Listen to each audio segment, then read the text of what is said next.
اعوذ باللہ من الشیطان الرجیم، بسم اللہ الرحمن الرحیم۔ آج کی اس ویڈیو میں ہم حضور صلی اللہ علیہ وسلم کی فصاحت و بلاغت کے بارے میں جان سکیں گے۔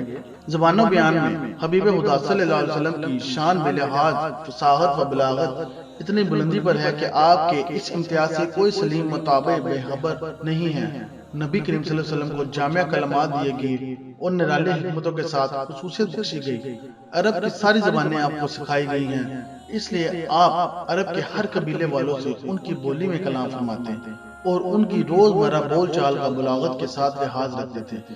یہاں تک کہ آپ کے کتنے غیر وطنی جو باہر سے آئے گئے صحابہ نبی کریم صلی اللہ علیہ وسلم سے آپ کے ارشادات عالیہ کی شرح و تفصیل دریافت کیا کرتے تھے، اور نبی کریم صلی اللہ علیہ وسلم کا قریش مکہ، انصار مدینہ اور اہل حجاز کے ساتھ کلام ایسا نہیں ہوتا تھا جیسا ذل شعر الحمدانی، طامت الحمدی، قطن بن حارث سلیمی، اشعث بن قیس اور وائل بن حجر القندی وغیرہ امرائے حضر موت اور بادشاہ خان یمن کے ساتھ کلام فرمایا ہے۔ جس کو اس سلسلے میں تحقیق و جستجو کا شوق ہو تو اسے چاہیے کہ اس گرامی نامے کو ملاحظہ کرے جو آپ نے ہمدان کو لکھا تھا۔ اس میں یہ بھی تحریر فرمایا تھا: تمہارے لیے بلند پست اور کنکریوں والی زمین ہے،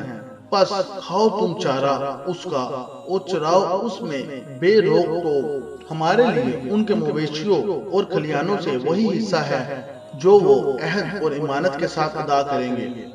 ان کے لیے صدقے کے مال سے بوڑھے اونٹ اور بری اونٹنیاں ہیں، نیز اونٹ کے بچے،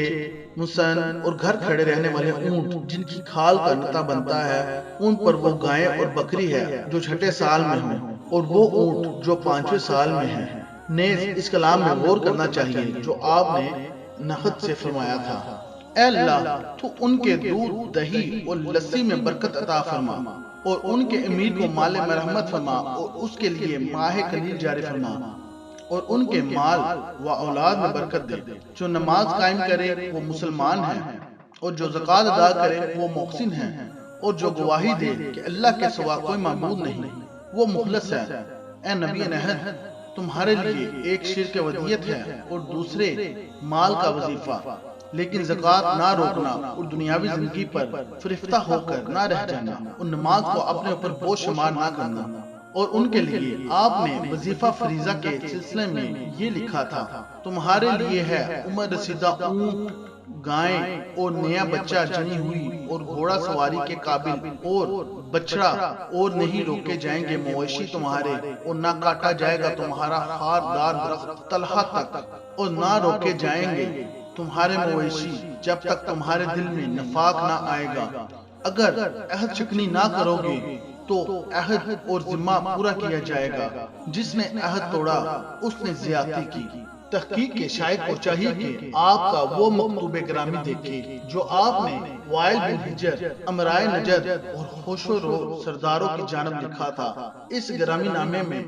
یہ بھی احکام فرمایا تھا: 40 بکریوں میں سے ایک بکری ہے جو نہ دبلی ہو نہ موٹی، یعنی درمیانی ہو، نہ کہ ادنا و اعلیٰ، اور زمین کی پیداوار سے 5واں حصہ، اور جو کوئی زنا کرے گواروں سے اسے 100 کوڑے مارو، اور 1 سال کے لیے جلا وطن کرو، اور شادی شدہ زانی کو رجم کرو پتھروں سے، کیونکہ دین میں ڈھیل یا محبت نہیں، اور اللہ کے فرائض میں اخفا نہیں، اور نشے والی ہر ایک چیز حرام ہے، اور وائل بن حجر امرا پر امارات کرے۔ اس گرامی نامے کے اس صحیفے عالیہ سے مطابقت بلحاظ زبان نہیں جو آپ نے انس بن مالک رضی اللہ تعالیٰ عنہ کے لیے بھیجا تھا، چونکہ ان لوگوں کا طرز کلام یہی تھا، ان کے ہاں بلاغت اور انداز تحریری یہی تھا، لہذا جس قسم کے الفاظ وہ استعمال کیا کرتے تھے آپ نے ان سے معاملے کے وقت وہی الفاظ استعمال کیے تاکہ لوگوں کو ان کی زبان میں بہتر طور پر سمجھا دیا جائے۔ سمجھانے کی خاطر آپ قرآن کریم کی آیات کا مفہوم بھی اسی زبان میں بیان فرماتے جس کو وہ لوگ استعمال کرتے اور بہتر سمجھتے ہوں، جیسا کہ حدیث عطیت السادی میں آپ نے فرمایا تھا: بے شک اونچا ہاتھ وہ ہے جو دینے والا ہے، اور لینے والا ہاتھ تو نیچا ہے۔